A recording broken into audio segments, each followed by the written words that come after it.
ಶಿಲ್ಪ, ಲೈಫಲ್ಲಿ ಎಲ್ರಿಗೂ ಒಂದು ಡೆಸ್ಟಿನಿ ಅಂತಿರುತ್ತೆ, ಅಥವಾ ಒಂದು ಏಮ್ ಅಂತಿರುತ್ತೆ, ಒಂದು ಯಾವುದೋ ಒಂದು ಗೋಲ್ನ ನಾನು ರೀಚ್ ಆಗಲೇಬೇಕು ಅಂತ ಇರುತ್ತೆ. ಆದರೆ ನೀವು ಪ್ರೆಸೆಂಟಲ್ಲಿ ಬದುಕ್ತಾ ಇದ್ರೂ you will be having certain goals, ಏನೋ ಒಂದಿರುತ್ತೆ. ಏನದು goal? For me it is about working every day. Bhavana, ನಾನು ನನ್ನ ಮಕ್ಳಿಗೂ ಅದೇ ಹೇಳೋದು, ಚೆರಿಗೂ ಅದೇ ಹೇಳೋದು.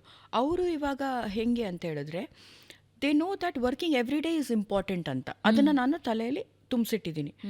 ಸುಮ್ಮನೆ ಕುತ್ಕೊಳ್ಬಾರ್ದು, ಹುಡುಗಿಯರಾದರೂ ಕೂಡ ಕೆಲಸ ಮಾಡಬೇಕು.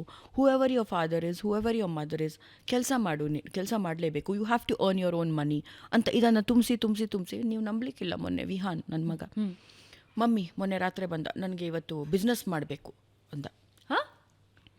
ಆಯಿತಾ, ಎಂಥ ಬಿಸ್ನೆಸ್ಸು ಅಂತ. ಅಷ್ಟರಲ್ಲಿ ಅದೇನೋ ಚೀಟಿಯಲ್ಲೆಲ್ಲ ಬರ್ಕೊಂಡು ಬಂದ, ಹಂಗೆ ಮಾಡ್ತೀನಿ ಹಿಂಗೆ ಮಾಡ್ತೀನಿ ಅಂತ.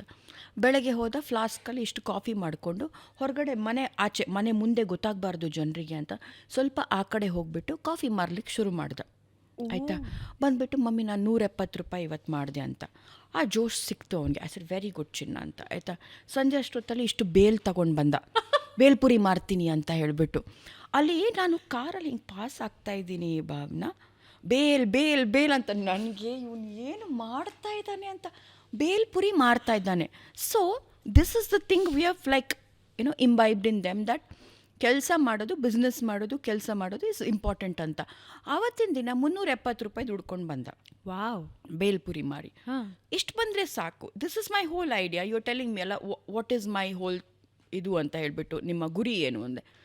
My guri is at least the kids should understand that how important it is working, earning your own money, earning your own image ಅಂತ. ಇದನ್ನು ನಾನು ಅವ್ರ ತಲೆಯಲ್ಲಿ ತುಂಬಿಸ್ತಾ ಇರ್ತೀನಿ ಯಾವಾಗಲೂ ಕೂಡ. That is one of the reasons. ನಾನು ಮನೇಲಿ ಕುತ್ಕೊಂಡು ಬರೀ ಪಾರ್ಟಿ ಮಾಡಿಕೊಂಡು ಫ್ರೆಂಡ್ಸ್ನೆಲ್ಲ ಕರ್ಕೊಂಡು ಇದಕ್ಕೆ ಹೋಗ್ಕೊಂಡು, I don't want that kind of a lifestyle. I want to be busy every day. ಅಂದರೆ ಹೆಂಗೆ ಅದನ್ನು ವಿಹಾನ್ ಬಂದಿದ್ದು ಹೆಂಗೆ ವಿಹಾನಿಗೆ? ಬಿಕಾಸ್ ನೀವು ತುಂಬ ಕಷ್ಟಪಟ್ಟು ಒಂದು ಜೀವನನ ರೂಪಿಸ್ಕೊಂಡಿರ್ತೀರ, ಕ್ರಿಯೇಟ್ ಮಾಡಿರ್ತೀರ, ನಿಮ್ಮ ಮಕ್ಕಳಿಗೆ ಅದರ ಅಭ್ಯಾಸ ಆಗ್ಬಿಟ್ಟಿರತ್ತೆ.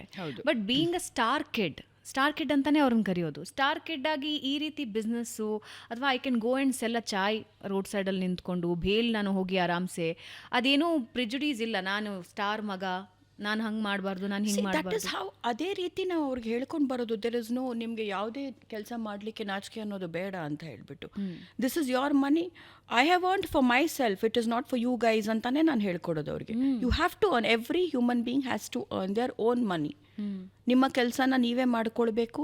ಇವಾಗ ಇನ್ನೊಂದು ಸ್ಟ್ರಿಕ್ಟ್ ರೂಲ್ಸ್. ಇವಾಗ ಅವನಿಗಿನ್ನೂ ಈಸ್ ಯಂಗ್ ಅಂತ ಹೇಳ್ಬಿಟ್ಟು ಈಗ ರೂಮ್ ಕ್ಲೀನಿಂಗ್ ಶುರು ಮಾಡಿಸ್ಕೊಟ್ಬಿಟ್ಟಿದ್ದೀನಿ. ಓಕೆ, ನಿಮ್ಮದು ನೀವೇ ಮಾಡ್ಕೊಳ್ಬೇಕು ಅಂತ. There is no problem washing your toilets also. ಎಲ್ಲದಕ್ಕೂ ಕೆಲಸವ್ರನ್ನ ಕಾಯಬೇಕಾಗಿಲ್ಲ, ನೀವೇ ಮಾಡಬಹುದು ಅಂತ ಹೇಳ್ಬಿಟ್ಟು. I think it's all in us how we show the kids ನೀಟಾಗಿರೋದು ಎಷ್ಟು ಇಂಪಾರ್ಟೆಂಟು ಅಂತ. ನೆನ್ನೆ ಒಂದು ರಾಶಿ ಮಕ್ಕಳೆಲ್ಲ ಬಂದಿದ್ರು, ಎಲ್ಲ ಇಡಿಸ್ದೆ ಬೆಳಗ್ಗೆ ವಾಪಸ್ ಇಡಿ ಅಂತ ಹೇಳ್ಬಿಟ್ಟು ಅವ್ನ ಕೈಲೇ ಮಾಡಿಸ್ದೆ. You have messed up the room, clean it ಅಂತ. So that way I mean Vihaan is very ಒಂಥರ ಅದು ಮಾಡಬೇಕು, ನಂತರ ಸ್ವಲ್ಪ ಹಂಗೆ ಮಾಡಬೇಕು, ಹಿಂಗೆ ಮಾಡಬೇಕು ಅಂತ.